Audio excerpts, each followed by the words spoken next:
buli muntu afite ibibazo bye naye kavuga ikigambo kuko iyo mvuga ikigambo ndumva mvana y'ingingo ya ibivayo neza lutakubona navuga ikinyarwanda ebintu bino byemuwulira abaganda bagamba nti okyalisa ebijanjalo ki ebiso muyinza okuba nga abalala mukiri mu ngazanyo mu mashamba hano mujjawo hali amugoroba mukamwawo kabyeri ariko mukuri jewe ali olwego lwalingezemu umuntu kukubira pakizi nali nyize jewe ngira ngo n'abantu bakunze kubivuga jewe nali nyize nzali mugaga naye nayavuwala olw'erinyero lwamukunga naye nakati nkyali musanyufu olw'erinyero kubanga sisobola kulikyusa kubanga mpuliranga kyekyo kyendi bagezaako okumbulira nkyusa amannya naye nagaana ne bagezaako neyetambuddemu ngende ngule obutuuze nkyuse biki naye nakola ki nagaana nze nalina ni businessman agamba nina business zange mu Kampala naye zasenyalala neziri emabega kati mu business ezo nali ntuuse tayimu nga sitayagala kusuubula muno nagagala genda kusuubula China naye mu process eyo bwe ngenda ku internal affairs nali nina ndagamuntu nga njagala passport ntandike business ez'okuleeta ebintu nengenda mu internal affairs nesangawo omwami awo mufumbira nemuyita kati kyoba okola ati ebintu bijja kusoboka bino ebibyo kati begenda bugenzi obwoli wa muno gende wammwe erosi wano mpaka ku diso waggulu emitiana tuli awo besitibwawo ogende bakuwa ebintu onabireeta mangu nnyo nga tukukolerako ebintu byamala ndowooza wiiki emu nebigobako nebiteekamu obusente awo nebyanguwa ne babimpa mu bwangu nengenda ku internal affairs bwetuukayo natuukayo bwenti omwami oli nemutuukirako tebitombirese birese nti okay naye anampisa buli we natuukanga nakale ebiseera twali wabwewawo ku butenti nga basimba layini natusimba layini wetutuuka wano nodda wano mpaka ku Interpol wetwasimbanga nabo nebagamba esinga abanyarwanda bona bakola nguono naye ono omwami ono mufumbira anzanya akakolera ngati kyoba okola nti lekawo endagamuntu yeno ey'original onabugize 2 weeks zokka utafuna bajja kuwa endagamuntu yo nemugamba kati ennaku zino nakozesa ntya byenkola nga siyirawo endagamuntu agamba shaffe tukola endagamuntu ate naawe oti ebyo biweebula wiiki emu twakuwadde endala onendoba wenaloba nenjumulekera kati nnaku ze bampa lisiiti nkyabulira ne bulisiiti obwokumpya passport kati nnaku zatukanengera wali webafunira passport nga bayita kalwanga noneyo amuguna kalema abani bonna nga bafuna batuuka amosiira amuhunga nga nzijja nfune passport bampa ku fayiro bweguti ate kiki bagenda wali mu citizen office wali ebibyo bwebiri bagirira ebitandika bwenayingira nibatekani bamugamba agwe toli munyarwanda genda okula obutuuze okomewo wona amalawo okunagiramu kooti ojja kujja tukuwe ebito nebitandika okuva olwo endagamuntu nenetolola ku ndagamuntu wakiro okumpa endagamuntu eyo kapasipoti bagireke yannemerayo nakola ekisoboka kyonna kubanga nali ninawo nekola ekisoboka bino sister owase ebyababwiye kwegamba bino ebyokulisa ejjagala ebiso obanga bamugamba oleeteyoku akasente owulyanga pirya naye bwogenda wali sente zenakuwaayo sobola kuziba zenawaayo kubanga kati nakoowa siyinza newongamba omutwalo gumusingati nekugabira omuntu wano naye sigutwala mu internal affairs balyoko kyebampa kubanga baba bagenda kuzikola ki kuzibba nengezaako nebirema endagamuntu yokka olwo jjukira mu biseera ebyo nze wabawo abampa amagezi okulemya musingi ebyo byakukolerako ugenda wali kololo ayitinayo abantu bange babandagirira ogende osasuli etaano gyokka bakole placement obagambe yagwa nabyo nembikola ne bampa weeks 3 ogenda wali ewandegeyo gifuna byayitamu byonna nebabikola nengende wandegeya bampa endagamuntu original nga bwogitunulako bwoti original nenvayo nessanyu lingi nnyo kati bwe mbayo nessanyu lingi netereka endaga muntu naye ekyomukisa omubiri driving permit y'emmotoka yange yali ekuze eki eweddeko oba gwe omukisa omulungi okutegeera n'ebyendi neŋŋenda ku driving permit office bwe ntuukayo okufuna permit renewal bagenda okuteeka mu kompyuta Amos kiki mukulu Amos nakabino nga tebisoma kati omu eyali ebbali n'agamba oba wagijje ku NASA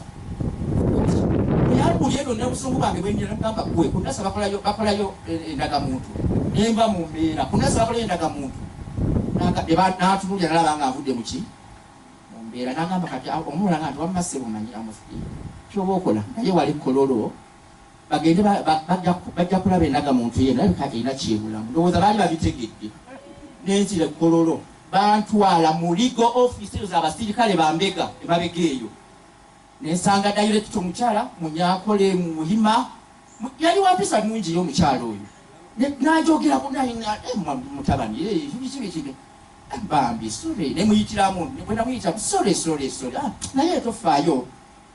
koma after 1 week ojja kusanga waliwo kagule kakomiti kogenda okusisinkana bagenda kola ku bintu byo bakole ki oddemu ofune wiiki neggwako naku nazimbulya kera nga wasawa 2 gakugaja kwa bantuzi nensanga batwala mu ofisi nga ya basajja ba intelligence basirikale ne batandika ne basula kajujujuwe ebibuuzo naye bagina approach tebakutiisa tolowo kitemo kubanga ebyemisango sibigendanga musibimanyi kati approach gye bakuwa olaba ng'olina abantu babuliki bulijjo naye nga bakukima bakunonooza bakulabira eddala kiki kyokola ki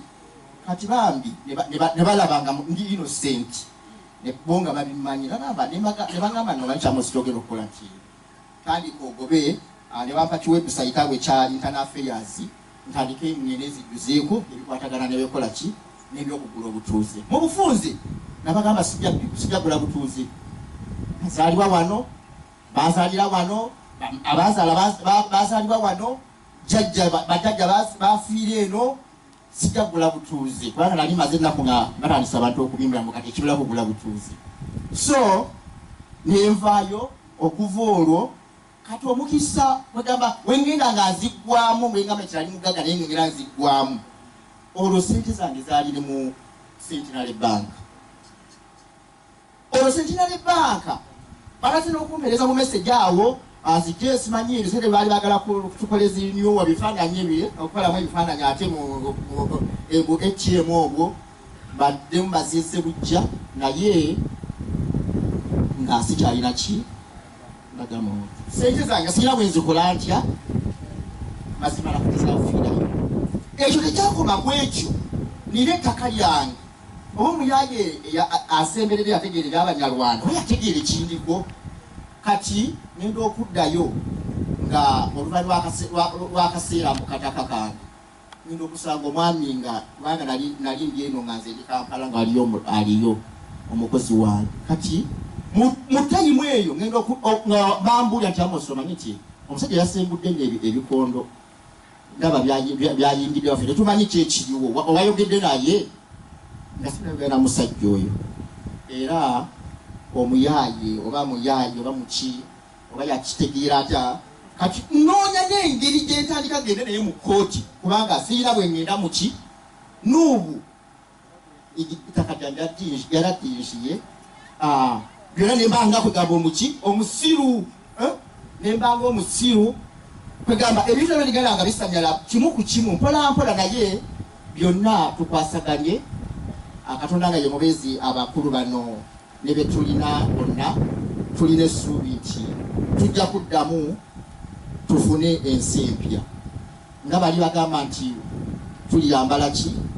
naye naffe tujja kutuukako mu nsi empya ekitutta nno kyekino oba kusanga eyo mu kkubo tunyirira tulabika bulungi ndabika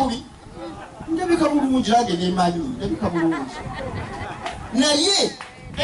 gyetubeera eyo ati mwesajja mufuna za bwereere muli basajja ba Museveni bakufuna ba Museveni buli olaga naye ng'oli mukubona muyagamanyi nnaku gy'olina so mukama atuyambe tugafuna ensi empya kubanga tetulina mulabe osobola kuwagira ye waffe naye tukwasize wamu tuwulire ng'ekintu kino Katonda wanabanga imbezi waffe naffe nga tukwatiddwako tujja kutuuka mu nsinka. Katonda ababawo omukisa mubane n'Imana. Mulakoze cyane. Gereza na milioni eti ukinyuma y'ikirungu ukinyuma y'ikirungu banabyo nibwo buzima dushaka. Really? Nibwo buzima dushaka abantu b'Imana? So nimba atari bwo buzima dushaka tuhaguruke. Nimwumva amahurire hose muzahaguruke. Nimwumva aho bahamagaje abanyarwanda muze mutavuga ngo se n'inyandiko kuko abandi banyarwanda bamubenge. Niba bangaba koko giso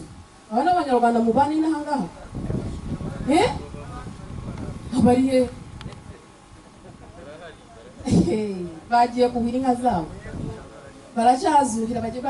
bazuhira bagifite umwanya wo kuzuhira newe. Okay, it is okay. So jene ndagushimira abantu kandi tax force tugena nabo harimo afite ibibazo babaho ubuhamya mukabwumva. Niyo mpamvu tuza hakiri kare nabo bigisha abantu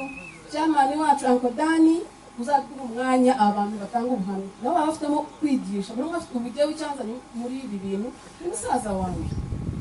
yuko jye nabwiye mpagutse ngajya harapita na affairs nkabona nakajuka namwica ndakayimereza neza namufata ntibayima ntabwo nasoka atayiwe. Yuko ibintu bya Uganda ni ibintu byo gasubuze ngufta uza amateka ya so kazuganiza tayinza kunyima passport. No nizo tuwe kuba naji ne wali watasobora kwe kuba na ye